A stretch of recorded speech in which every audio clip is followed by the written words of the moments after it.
Chief of Police General Nicolas Torre, panalo kahit walang Mayor Baste na kalaban? Inaabangan pa naman ngayong araw ang sagupaang Baste-Torre match, kaso walang dumating na Baste. Gayon pa man na ipinakita pa din ni Torre sa publiko na hindi basta-basta umaatras ang sang Nicolas Torre.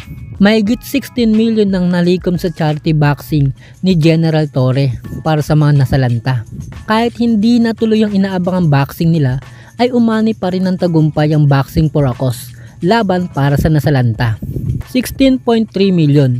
Yan ang nalikom na pondo mula sa sponsors, tickets, sales at donasyon para sa mga nasalanta ng bagyot pagbaha sa iba't ibang bahagi ng bansa. Kahit hindi nakadalo si Baste, ay hindi umatras si General Torre.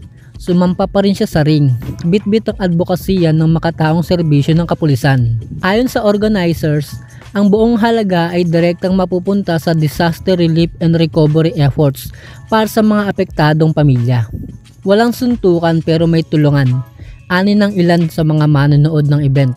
Ang charity match ay dinaluhan ng mga personalidad mula sa gobyerno, showbiz, sports at iba't ibang ahensya, lahat nagkaisa para sa isang adhikaing makatao.